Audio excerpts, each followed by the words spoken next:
You don't want to miss out on this topic, which is really hot and important. Obstacles to employees changing their jobs.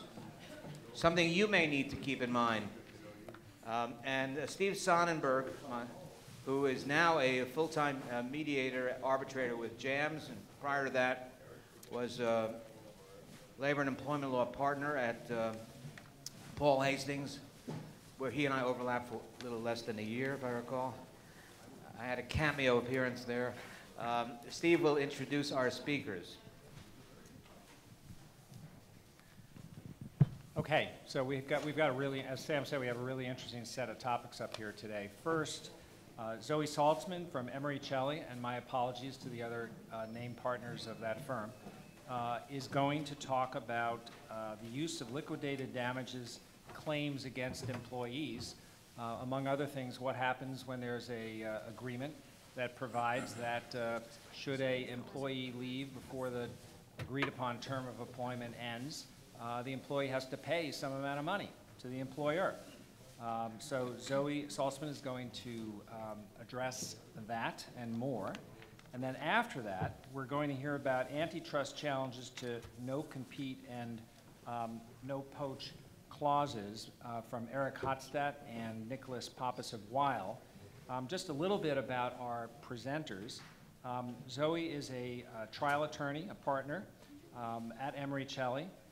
She handles a variety of commercial and civil rights cases which include, but are not limited to, employment disputes. Eric is a partner at Weil, litigation, and has extensive experience in antitrust litigation. And Nicholas, also a partner at Weil, is in the employment litigation practices group, where he specializes in particular in complex litigation matters. And with that, I'm going to turn it over to Zoe. Our panelists have said that within reasonable limits, they're open to questions actually during their presentations. So let's see how that goes. Thanks, Steve, and thank you all for being here. This is, I think, at least I think, kind of a fun topic. Because I get to start by talking about Sinclair Broadcasting and its recent appearance in the headlines itself. You may all remember, I have to move just a little bit if I'm going to see that screen, sorry. Maybe I'll, okay, that's great, thank you. So I did prepare a little PowerPoint, mainly because I like a PowerPoint when I get to insert a fun visual, and there's one and only one, and it's right at the beginning. But Sinclair Broadcasting made headlines earlier this spring when it was revealed that it had all of its local stations read the same script about the dangers of fake news. And Sinclair Broadcasting, for those who missed those headlines, is now the largest broadcaster in the United States. And if certain deals come to pass as it would like it to, will become even larger. And they own, you know, they're not a household name for many, or I think now they may be becoming so, but they own a lot of local TV stations. And what they have a habit of doing, or a practice of doing, is sending out must-run segments that these local stations have to broadcast. And so this spring there was one about the dangers of fake news. And this made headlines, and you've probably all seen this image of the various reporters all saying the same script at the exact same time. And in the wake of that, there was further reporting about why are the reporters doing this. Some of the reporters said, or the anchors said they were uncomfortable with having to read such a script. They disagreed with the message. They thought it was very close to political propaganda. I think some people did think it was political propaganda, and that they felt uncomfortable in their role as a news anchor having to read such a script. And so then there was reporting on, well, why are they staying? Why are they working for a company where they feel forced to read these must-run segments? And there have been, in the past, similar controversial topics around Sinclair's must-run segments. And what came out is that Sinclair has some pretty restrictive clauses in its employment agreements with these anchors, including a non-disclosure provision, a 6 to 12 month non-compete, a liquidated damages clause, which is what we're going to spend our time talking about today, mandatory arbitration, and one-sided attorney's fees for Sinclair in the event of a dispute. So those are some pretty good reasons why an employee might think twice about leaving their employment if they're uncomfortable with a message that their employer is asking them to read. And Sinclair in the past, and some of the other times it's made headlines itself, has come down pretty hard on employees who've disagreed with the company's messaging. Back in 2004, Sinclair fired its Washington bureau chief after he criticized the company's plans to run as a must-run segment the documentary Stolen Honor, which was very critical of presidential candidate John Kerry. Sinclair said that the documentary was news. This employee, the bureau chief, took the position it was political propaganda and not appropriate, and he was promptly fired. So there is some history to why Sinclair employees might be a little worried about what would happen if they disagreed with the must-run segments and wanted to take a different approach and perhaps leave their employment. And specifically, Sinclair has sought to enforce this liquidated damages clause in its contract. In 2 recent cases, both filed in Florida, Sinclair has brought suit against 2 local reporters who left before their employment contracts were complete. The first case is against a reporter named James Jonathan Beaton. Sinclair is suing him for $5,700 plus attorney's fees and costs, because remember, they have that attorney's fees provision in their employment agreement. And the second case is against another local reporter from Florida named Lauren Hills, and Sinclair is suing her for $17,050 plus attorney's fees and costs. And there are a couple of interesting things about these 2 cases, and I should note that as of my last check, it looks like Ms. Hills may actually have settled her case because there is some indication on the docket that that case is going to be dismissed. But some noteworthy things about these cases: neither Mr. Beaton or Ms. Hills are celebrity anchors or reporters. This is not Rachel Maddow, or I don't know who's left anymore in the big broadcasting companies, but these are not celebrity figures who sort of have a lot of name recognition or celebrity value to the company. They're local reporters who work, in this instance, for local, I think it's West Palm Beach, a local West Palm Beach TV reporting station. Sinclair is a $500 million company as of last year, and soon poised to become bigger. So why are they suing these reporters for at least Sinclair's perspective, must be relatively small amounts of money, $5,000, $17,000. So let's talk a little bit more about their damages clause, their liquidated damages clause, what it provides, and whether it's legal or not. As I said, it looks like Ms. Hills is not going to take her litigation all the way to the end, but at least as of my last check, Mr. Beaton is still in active litigation with them, so it'll be interesting to see what actually happens with that case.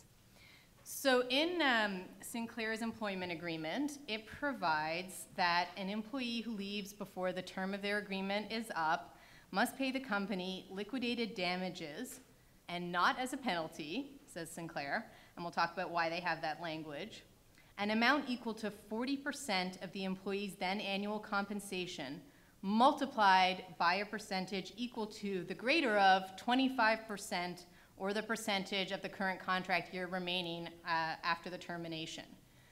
So as I said, in Mr. Beaton and Ms. Hill's case, the amounts actually sought by Sinclair, at least from Sinclair's perspective, are probably relatively insignificant. But for a reporter at these local stations, Ms. Hills apparently made $46,000 a year when she worked for Sinclair.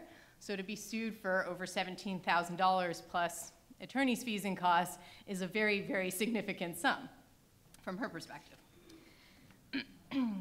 There are a couple of other parts of the contract that it's worth looking at before we talk about the legality. Sinclair also has the option in its contract not to enforce the liquidated damages clause we just looked at, but instead to seek any and all remedies and damages as a result of the employee's breach of the agreement. So Sinclair has elected in its agreement to choose between a liquidated damages provision or securing actual damages that result from the loss. And in my view, that's actually pretty significant, but we'll come back to that. And then finally, there's a related provision in the contract that provides that an employee who leaves before their contract is up or who's fired for cause within the first year of their employment has to reimburse Sinclair for the amount Sinclair has spent on their benefits during the course of their employment. So again, a potentially not insignificant amount of money for a reporter who makes about $40,000 a year. As I said, these are just some of the clauses in Sinclair's contracts, but that's what we're focusing on for our discussion today. Now, the law on liquidated damages is obviously a creature of contract law and therefore varies state by state, and I am neither qualified nor do I have the time to do a state-by-state comparison of how different states might come down on the legality of Sinclair's liquidated damages provision in particular. So I'm not even going to attempt that. I focused on New York law, which is where I am admitted to practice and where we all are today, and a little bit on Florida law, since that is where there is currently active litigation about these clauses. But by and large, at least from what I did see, this law is not that inconsistent state from state. There are some variations and some outliers with their own take on this. California, as it often is such an outlier. But at least between New York and Florida, there are not significant differences for our purposes today. And the law is basically, you are allowed to contract for a liquidated damages clause, but not for a penalty. So liquidated damages are okay, penalties are not. And then of course the question is, what's the difference, and how do courts decide whether you're dealing with an unenforceable penalty or an appropriate liquidated damages clause? And the test in New York and Florida and most other states is twofold. First, the actual damages have to be difficult to ascertain. So you need to have a reason to say why you need a liquidated damages clause, a sum certain, as opposed to just suing for the actual damages that flow from the breach. So first, the actual damages have to be difficult to ascertain.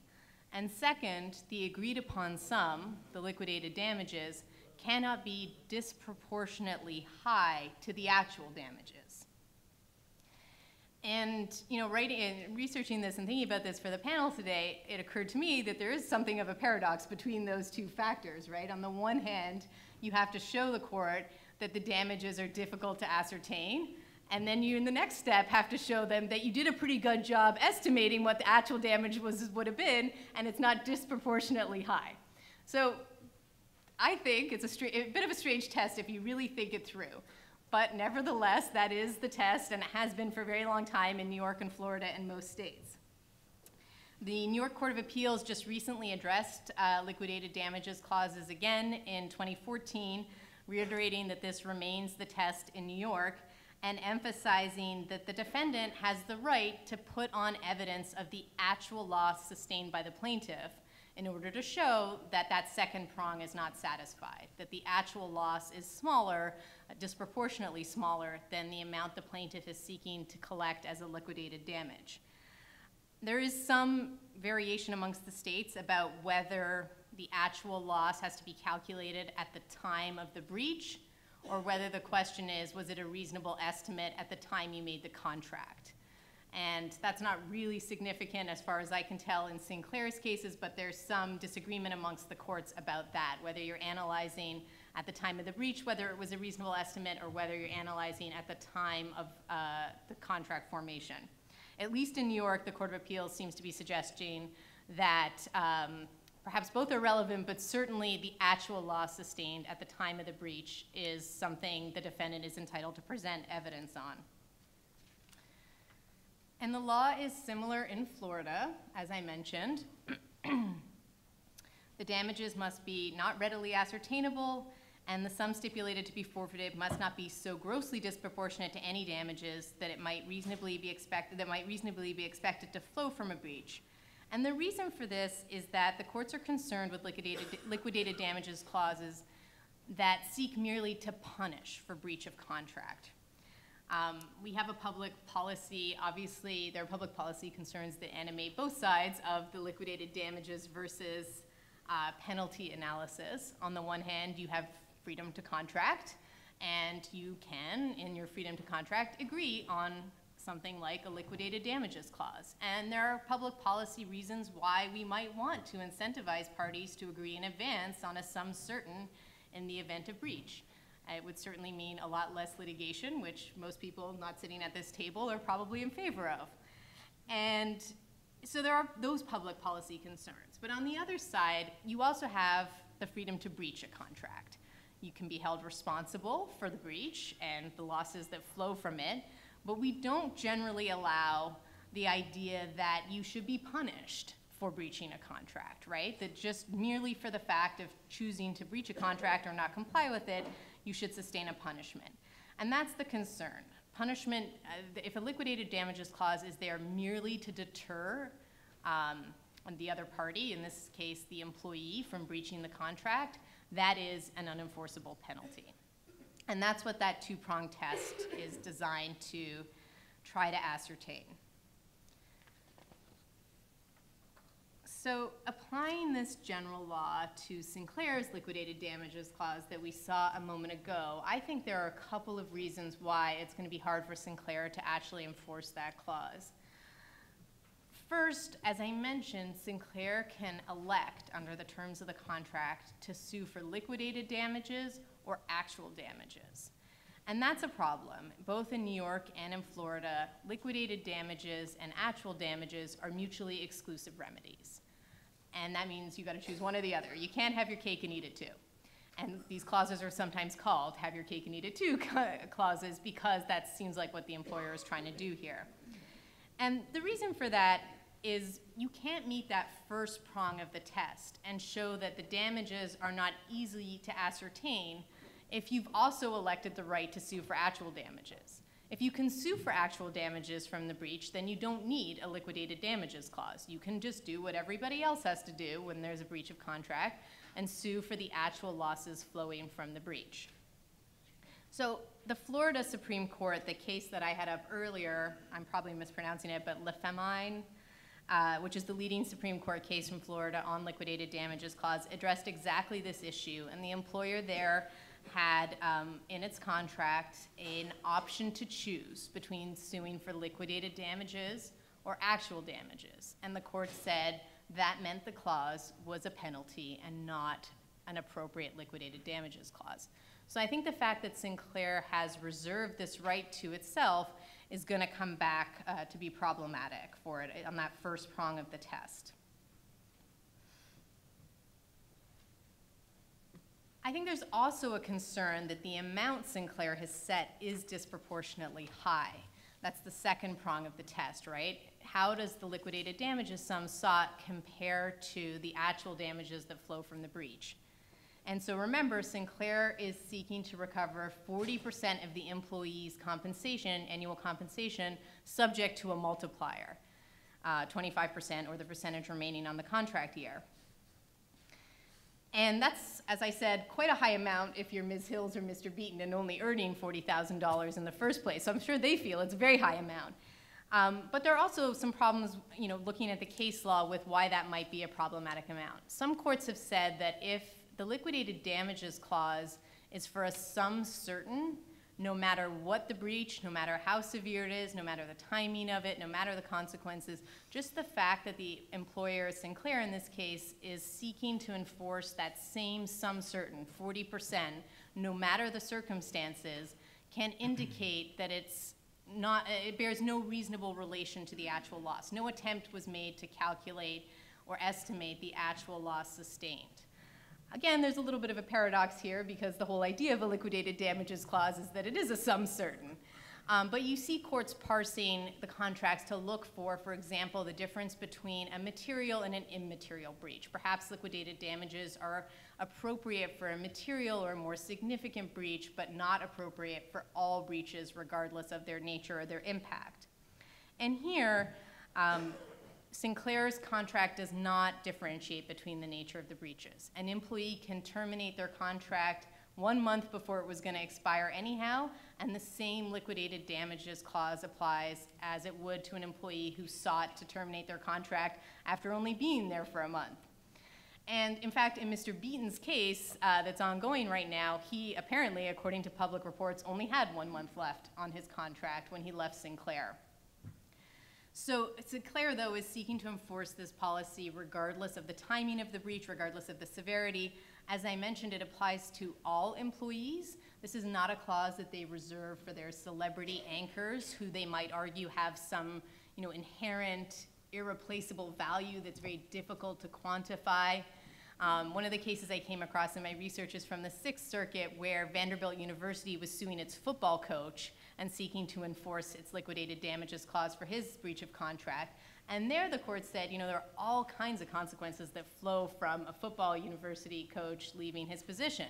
Loss of ticket sales, alumni relations, impact on the performance of the team and the team spirit, and those are very hard to quantify, leading the court to say that liquidated damages in that case were appropriate.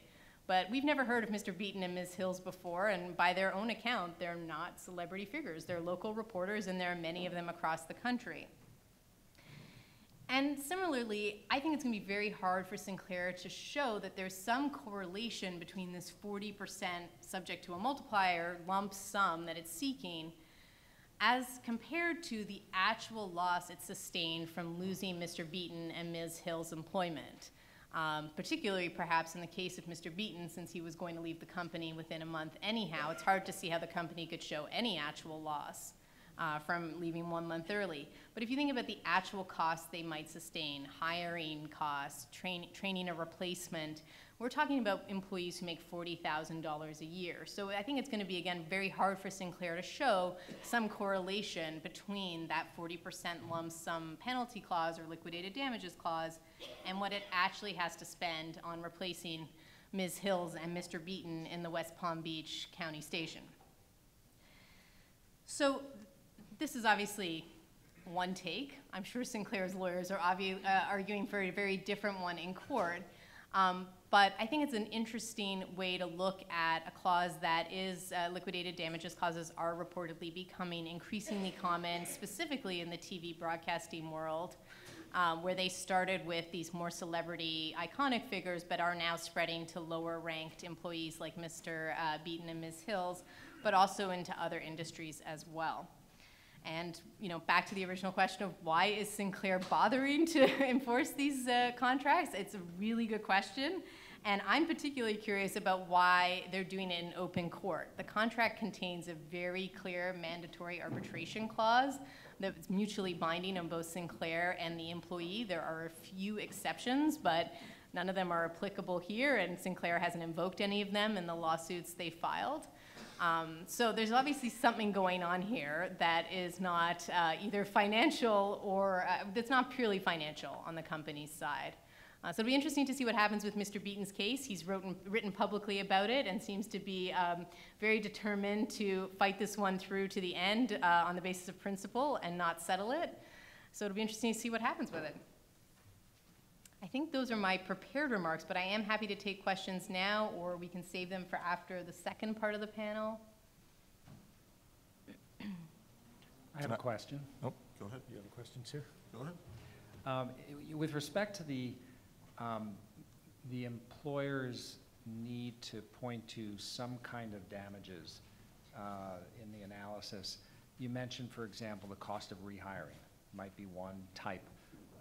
What other types of damages might they point to? For example, would they go for something that's a bit more, nebulous, like a lost opportunity cost or reputational injury, something like that? Yeah, and I think in the example, like I mentioned with the football coach, I think with a more high-profile anchor, a celebrity figure, there are going to be these much more intangible costs to losing someone like that.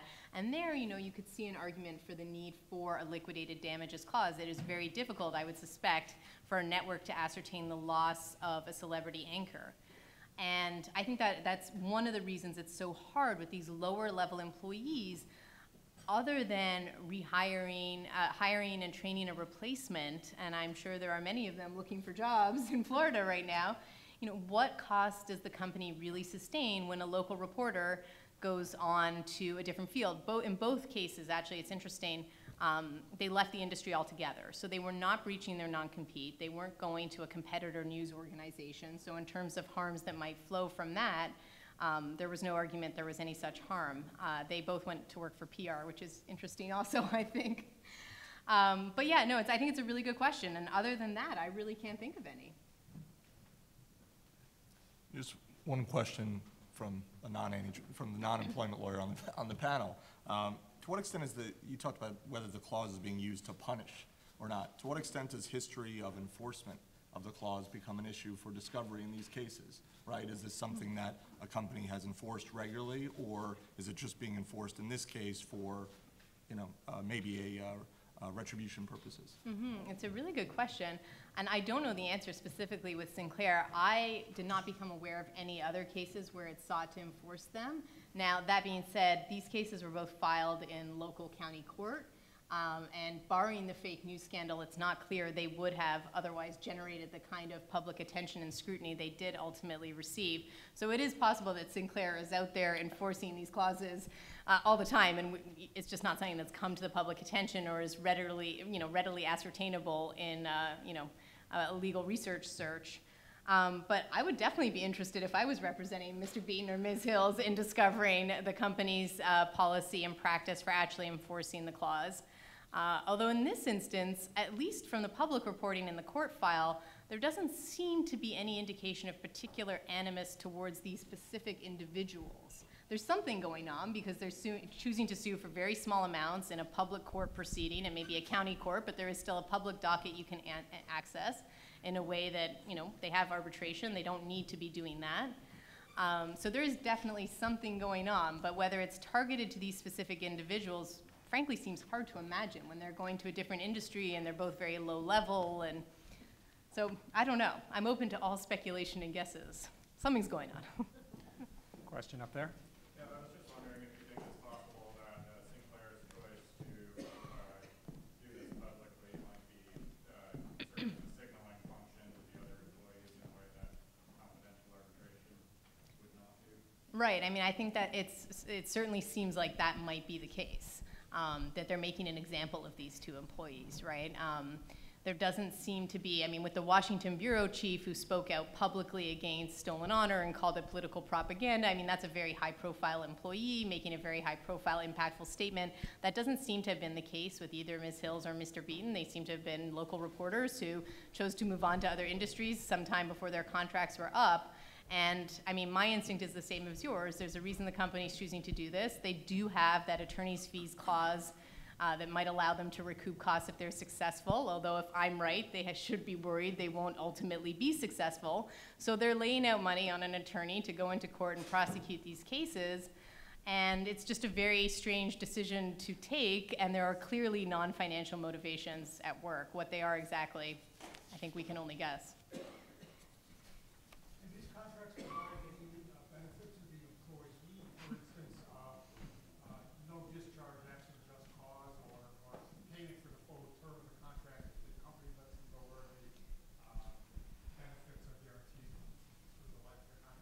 It's a pretty lengthy contract, and I definitely haven't analyzed it completely. But yes, I'm sure the company could argue there are some benefits to the employee. I focused on the reasons why an employee might be cautious about breaching such a contract. But yes, there are, I think, benefits to the employee in the contract as well. Although notably, you can have a mutual liquidated damages clause, right? Like if the company chooses to terminate early, an employee could seek liquidated damages, and this is certainly not a mutual clause here.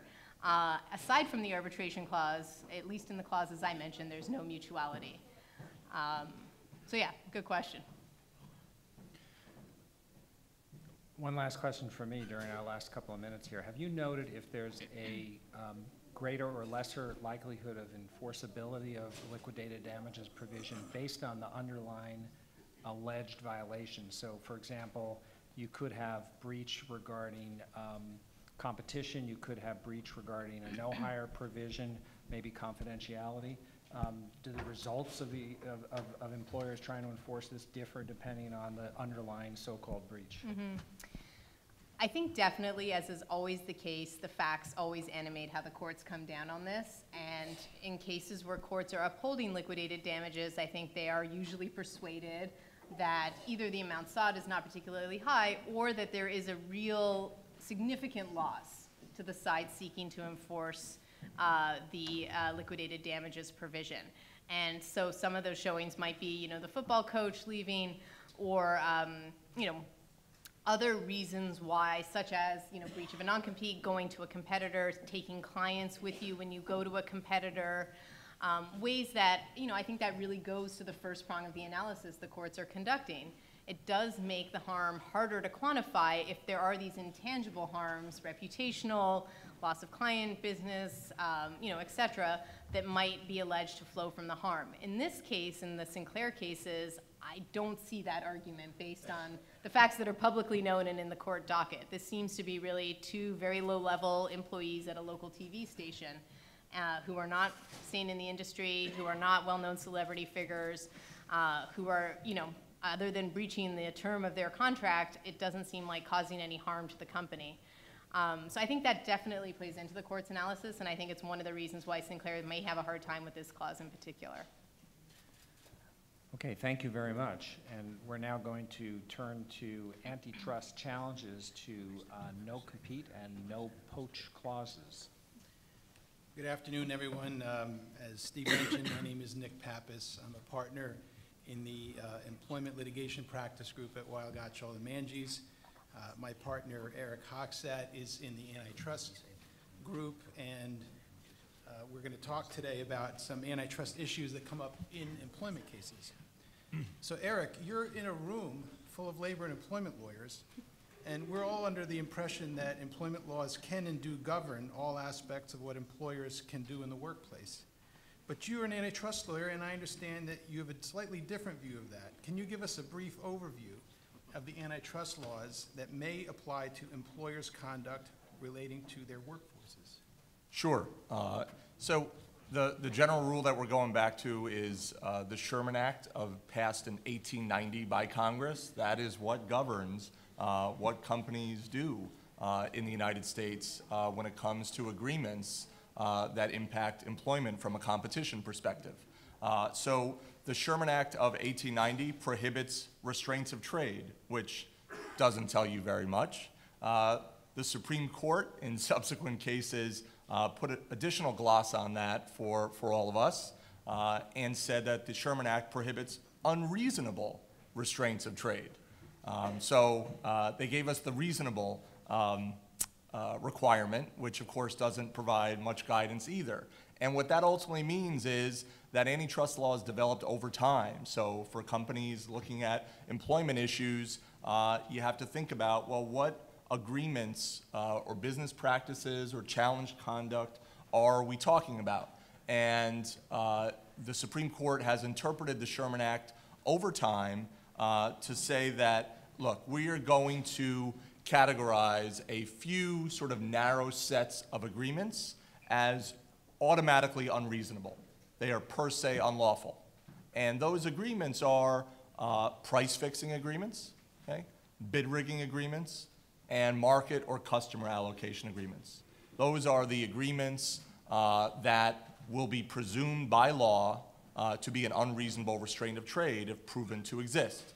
Beyond that narrow set of agreements that I just described, everything else is subject to what's called the rule of reason, which is a fancy term in antitrust law to say we're going to balance the anti-competitive effects on competition in a market against whatever the pro-competitive business justifications are for the conduct. And it's a kind of a fact-oriented inquiry and very fact-intensive. So whether or not a challenge practice is per se or rule of reason is obviously a very key part of the analysis and a key fight in any government investigation or in any litigation. Beyond that, that's the governing statute. So then the sort of question is, well, how is that enforced in the United States? So we have a system of dual enforcement. So you've got federal and state authorities. You also have private antitrust actions that can apply to agreements impacting employment. And under the antitrust laws, there are very powerful remedies for plaintiffs, particularly the class action bar, to bring cases because damages are automatically trebled by statute. So whatever damage award you get, $1, $1 million, $100 million, you get your calculator out, times 3 by statute. It's automatic. There's no exception, whether the case is exceptional. Plus you get attorney's fees and costs. which is a huge weapon for if you're on the plaintiff's side of this fight. The additional point is if this is a conspiracy case, which we'll get to, many of them are that come up, right? It's joint and several liability under the antitrust laws, and there is no right of contribution. Okay, so if you are in it, you are on the hook potentially for all the damages, not just that you inflicted, but that all of your co-conspirators inflicted ×3. So that is a massive potential private remedy scheme that's out there that is now really shining a light on this area. As we'll get to, there's been a lot of enforcement activity in cases over the last 10 years. So that's kind of the antitrust architecture that sits atop sort of companies thinking about and looking into whether they have agreements impacting employment practices or sharing of information related to employment practices. Now, you mentioned government enforcement. Are there hot button issues that get the government's attention in the employment space? Absolutely. So there are two. The first is what's called a no-poach agreement. The second is called a wage fixing agreement. So let's start with the no-poach agreement. Many of you may know or be familiar with it from the press, but a no-poach is a fancy way of saying, I'm not going to hire your employees, you don't hire my employees. It's that simple. It's kind of a reciprocal. We're not going to compete and steal, poach, take, raid each other's employees. That's one category. That's a very hot button issue right now. The government, when I say the government, the Department of Justice brought a number of cases against a number of very high profile Silicon Valley firms over the last decade for challenging what they characterize as no poach agreements. The second category of agreements that are hot button items for Department of Justice or the Federal Trade Commission are what are called wage fixing agreements. And that can be as simple as competitors get around a table, we're not going to pay employees in this industry or employees of a certain category in this industry more than X dollars per year, or we're going to pay them X dollars per year. It can also be suppression of pricing levels. So, all right, we'll all agree not to pay anybody in this industry an increase more than 3% year over year. So it doesn't have to be a specific price amount, but it could be, agreements not to pay more than a certain amount. Anything that impacts prices can lead to price stabilization would fit within this wage fixing bucket. Does it include wage information sharing, which happens a lot, as you know? So It's called benchmarking. Well, we'll get to that in that wage fixing and benchmarking, but the antitrust laws takes a softer approach to sharing of information about wages. We'll jump ahead for a second, but that's a separate bucket that we'll call information sharing. So information sharing under U.S. antitrust law, and this is important because I'm not here going to talk about European or foreign competition law, but they take a very different, harsher view of information exchanges. Information exchanges, even of competitively sensitive information in the United States, is not per se or automatically illegal, right? They don't fit within the bucket that I described of price fixing, market allocation, customer allocation, or bid rigging, okay? But the danger with information exchanges is just because it's not automatically illegal if proven, doesn't mean it's automatically lawful. Rule of reason just means we're going to look at it, and we're going to look and see what the impact is on competition. So just because it's not automatically illegal doesn't mean it's automatically lawful. So information exchanges, benchmarking, has been treated under the rule of reason, under antitrust law. We'll get to this in a second. The reality of that, though, can mean for a company, and one of the most famous cases is Todd v. Exxon, involving information exchanges in the petrochemical oil industry, impacting 14 companies in the industry. That case went on for almost a decade. Ultimately, lots of litigation up and down the court system. So, ultimately it could be not a violation of the antitrust laws, but you're in the soup of massive private antitrust class action litigation for a number of years. One more general question. Sure. Does the Sherman labor exemption, the Section 6 of the Sherman Act, Section 6 of Clayton, apply to these employer-imposed restraints at all? Well, that's if there's In other words, these are labor market restraints. These are labor market restraints. If you have sort of a restraint as part of a collective bargaining agreement or the like. I'm referring to a unilateral employer So two employers agreeing on, has there been any adjudication on whether Section 6 of Clayton applies to employer-imposed restraints? I'm not aware of that having been applied. Okay, thank you. So Eric, you talked about a case involving the Silicon Valley Sure. matter, and for the audience, it's reported as In Re High-Tech employee antitrust litigation. Can you talk about what the alleged conspiracy was in that case, and then how it played out? I understand there was a settlement and then litigation around the settlement. Sure. So, look, this was a case involving, it was litigated in the federal court in California, involved a number of, the companies you would think of in Silicon Valley, Apple, Adobe, Google, and the like. The alleged conspiracy involved agreements not to recruit each other's employees, included agreements to notify each other when making an offer to another employee. It included agreements not to cold call each other's employees or have third-party agencies cold call each other's employees. So it kind of ran the gamut throughout the industry.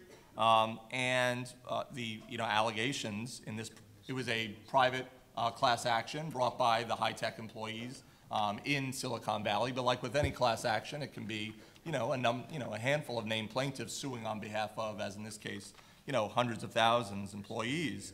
And the alleged intent of the conspiracy was to reduce employee compensation and mobility by eliminating competition for skilled labor. So those were the allegations, and I should say this case followed on from the government's cases against these same tech firms. So as often is the case that we see in antitrust, the private class action bar is the one that is trying to seek monetary redress for a violation that the government alleges and tries to stop in terms of injunctive relief. And that's exactly what happened here. The government brought a number of these cases first, then the private class actions followed. And there was also litigation around the settlement. The initial settlement, as I understand it, sought a payment to the class of $324.5 million. What did the court do with that? In a pretty rare decision in my experience, it happens, but it's still rare, the court denied approval of that settlement as being unreasonable. I can't think of a several $100 million class action settlement that's been rejected as not being fair, reasonable, and adequate to a class. I've seen it in cases that have much smaller amounts or don't have amounts and just have amounts going to charity. So that was pretty remarkable, and I think certainly the bar, the antitrust bar, the class action bar, no doubt, took notice. And for context, what happened there was two defendants had settled for $20 million, and they had settled at a point where the judge initially, Judge Koh in Northern District of California, had denied class certification, and that was the point at which they settled. Subsequent to that, the judge granted class certification and denied summary judgment. And it was after those events did the remaining defendants seek a settlement approval of $324 million. And Judge Koh said, she said, well, look, if I apply the proportional amount that the two defendants who initially settled at, then this settlement should be $50 million greater, right? There's a discount based on the pro rata amount using the initial settlement with two other defendants as a benchmark. And so she rejected it on that ground. And again, I would say that's pretty remarkable. Wearing my defense lawyer hat, which sometimes we do, to be held to a benchmark by other settling defendants made for lots of reasons based on circumstances of the case at that point in time, and to sort of strictly apply, well, other defendants settled on a certain percentage dollar basis, so you've got to do at least or better later on. That's I would say, a pretty harsh outcome. And so ultimately, they went back to the negotiating table and sweetened the pot to $410 million, and that got approval.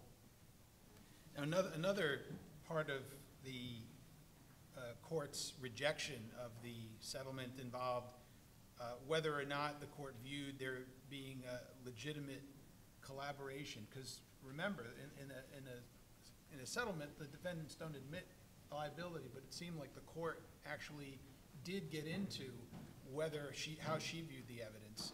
Can you describe what the defendant's arguments were about the alleged pro-competitive justification for their conduct? Sure. Well, you first make a very good point that we should address, which is, if there are agreements not to compete for certain employees that are, with antitrust terms, ancillary, right? They're secondary, they're tertiary. There's sort of a business transaction going on. You think of a buyer acquiring a business, right? They're going to want to make sure the employees are there and that the seller is not going to turn around the next day and poach all of those employees. Same with, you want to hire some great talent. You want to make sure that they're not going to turn around the next day to go to a competitor and poach all the customers that they had. There are certainly reasonable restrictions that you can have in the antitrust space. They would be subject to the rule of reason analysis that I mentioned, but certainly ones that are commonplace throughout many, many industries and circumstances. And so what Judge Koh said, in part because I think this was pretty remarkable, she marshaled through the evidence to say why she thought the settlement was not fair, reasonable, and adequate, looking at the prior settlement as a benchmark, but sort of looking at the evidence in the case, and said, there's no evidence in the record that the non-poaching agreement conduct that she had obviously seen to have summary judgment and denied it based on the evidence in the record. She said there's nothing about these no-poach agreements, we're not going to cold call each other's employees and the like, that was tied to any, it wasn't like there was a collaboration for a new technology product. It wasn't like there was a joint venture for a new film to be produced. They weren't tied to anything. So Judge Koh viewed these as naked restraints of trade. And so her view, at the motion to dismiss stage, and certainly through to this point of the litigation, she would have to decide it for trial, was that this would be subject to a per se analysis because these were not ancillary. And just to give you an example, and again, this was pretty remarkable. I've not seen this in terms of decisions rejecting preliminary approval of a class action settlement. She went through the evidence and cited in a public judicial decision, the emails that were part of the record. And just to give you just a taste of them, the emails that she's talking about in some of these agreements, quoting, if you hire a single one of these people, that means war. That was an email between two companies, okay? Another one, and this comes up often in antitrust, is their consciousness of guilt, right? Try and sort of hide the document or the like. Another one that she quoted, let me clarify, we have nothing signed, we have a handshake, no recruit between this person and myself. I would not like this broadly known, right? Those are the kind, I'm giving you 2 of probably 20 emails that the judge cited in the case. So for all of those reasons, she was trying to bolster, obviously, her analysis that she felt the settlement was not fair, reasonable, and adequate. But that's the kind of conduct that we were talking about that a court, after years of litigation, following a government investigation enforcement action, thought would fit the per se category of a naked restraint of trade, not the rule of reason. We're going to look at all the balancing and effects on competition. Just on rule of reason for a moment, are the justifications that will be entertained limited to reasons that bolster competition, or can there be other kinds of justifications in the balancing? It's got to be limited to competition. It's got to be pro-competitive. Pro-competitive for competition means, when you think about competition, right, output enhancing. So I mentioned, was there a new technology product that was going to be created? So listen, if 2 competitors are going to kind of pool their resources together to try and create a new technology, look, we want to have an agreement. We're not poaching these employees. We want to keep everyone focused on the task at hand because we'll come out with a new product that's good for American consumers. That's a pro-competitive reason, output enhancing. Or our price is going to go down. That's another, output, price, and then quality or innovation. Going back to, are we going to develop a new service that'll be beneficial for consumers? If there's some joint venture, collaboration that can be tied to a legitimate, not after the fact that the lawyers make up, that's tied to competitive reasons. But non-competition reasons like, this is good for employment, or this is good for social welfare goals, that will not factor into an antitrust rule of reason analysis. One more question about the no-poach situation, and then we'll go to information sharing. If a lawyer who practices in the antitrust space has a client who comes to him and the client describes an agreement among competing employers to limit or fix the terms of employment for potential hires, what kinds of options would that antitrust lawyer discuss early on with a client like that? Sure. Well, the first thing would be we're in a bit of a new world at this point, because starting in October 2016, Department of Justice and the Federal Trade Commission, DOJ prosecutes criminally, the FTC can bring civil cases, but they issued joint guidance on this, and they said, look, going forward, okay, we are going to focus on this area, right? Wage fixing agreements, no poach agreements, and DOJ said, going forward, we will prosecute these agreements criminally.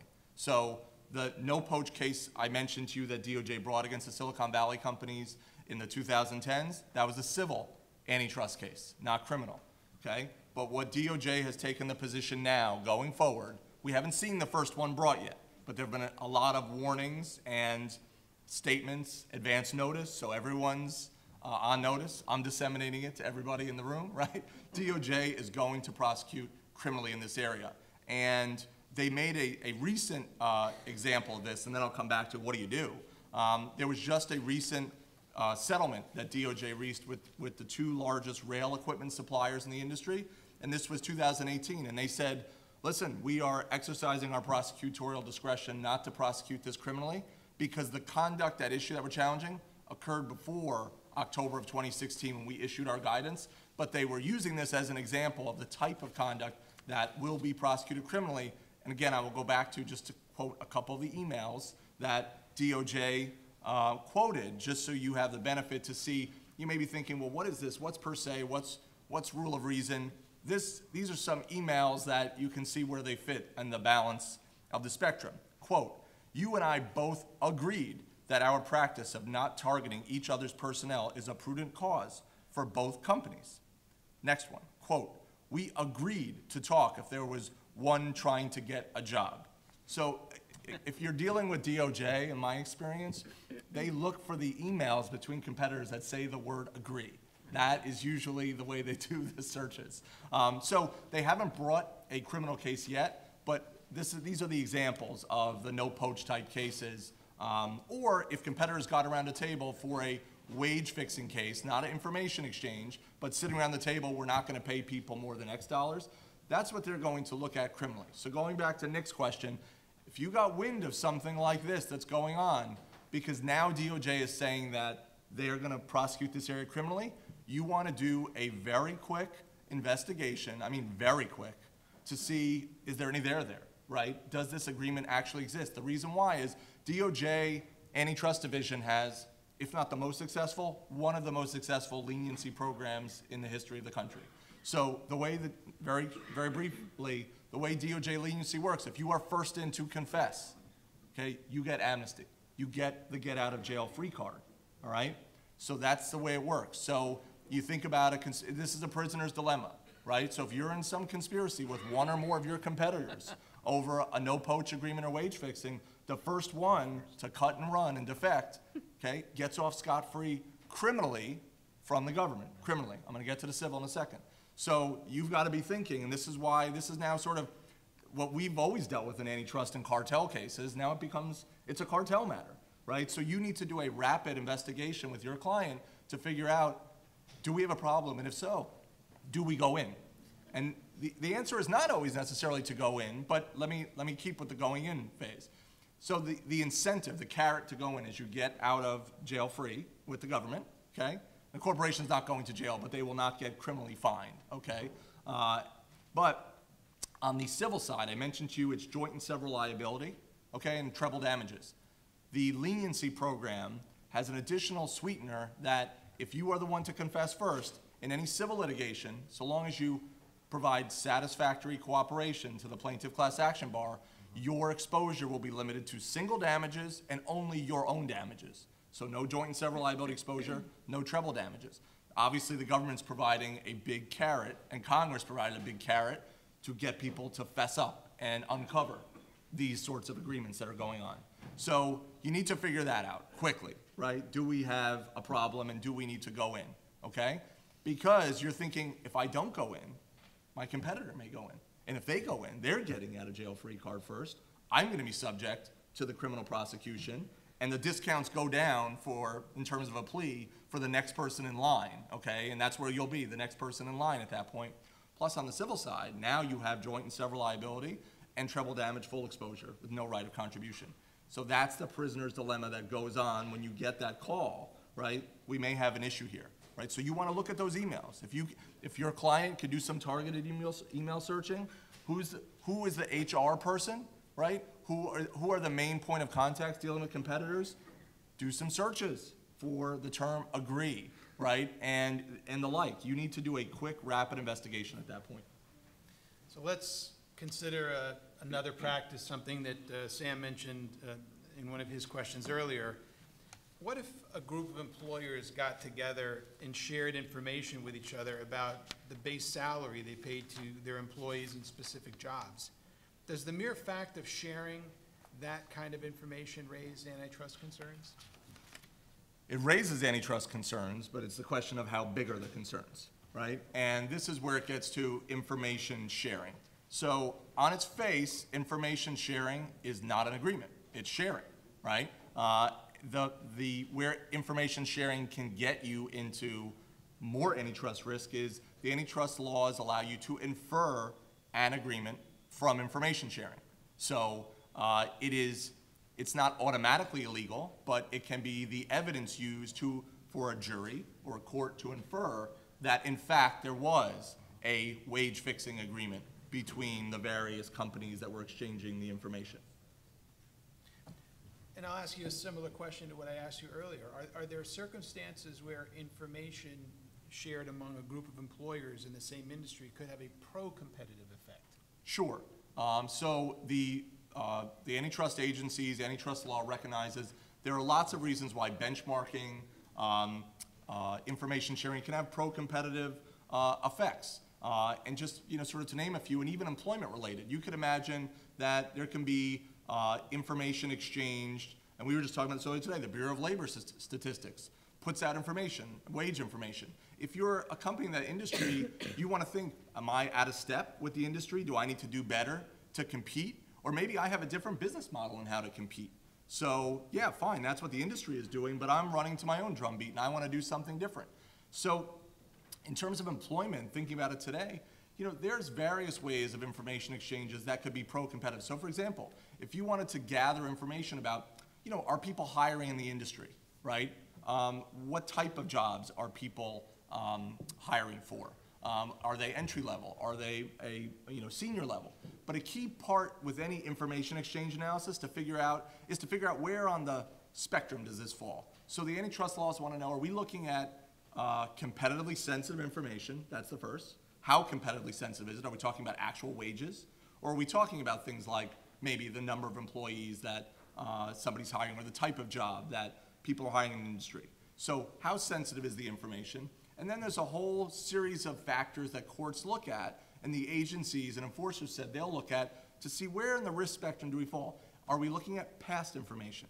From an antitrust perspective, past historical information, always better, always safer, okay? Future plans in terms of hiring, in terms of wages and the like, that is certainly the most sensitive.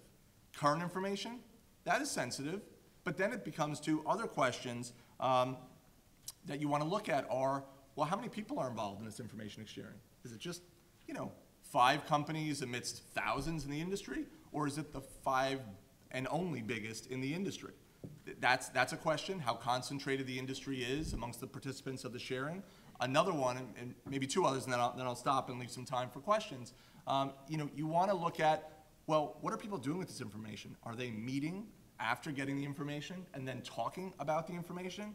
In the Todd v. Exxon case, that was one of the facts that the court looked at on a motion to dismiss. It was then Judge Sotomayor who wrote the decision in that case, reversing the grant of a motion to dismiss in that case, sustaining, at least on the pleadings, an antitrust claim, saying in that case, the information that was being exchanged was current information, and the participants, 14 different participants in the industry, were then meeting about the information and talking about future plans. So you kind of have to do a holistic analysis of, who's gathering the information? Is it a third party? Is it being aggregated?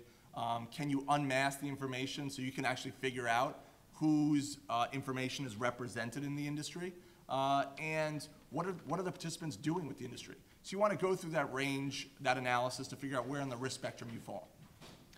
All right, we have just a minute or so left. Are there questions?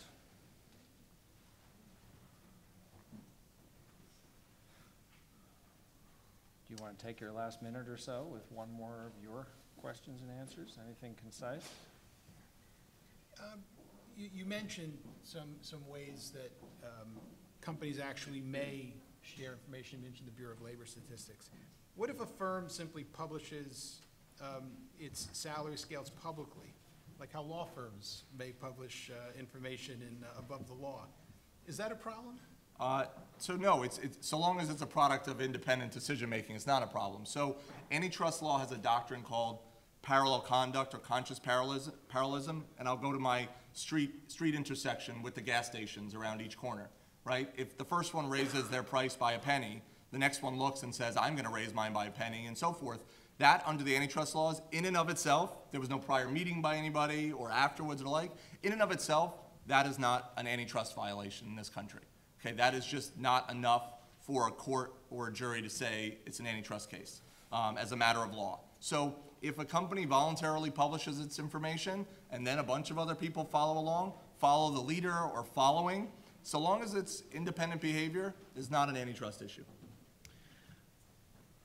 Is there a guidance from DOJ or from FTC on employers sharing information? Is there Yes. something you can look at? Yes, so the October 2016 DOJ FTC guidance that was referenced in our paper, you should look there. Also, the late Commissioner Tom Rush in 2011, we cited his speech, put out a very in-depth paper on information sharing and benchmarking that we cited to. I'd recommend you look at those two resources. Thank you. All right, folks, please join me in thanking this terrific panel. Thank you. Great job. Folks. Thank you.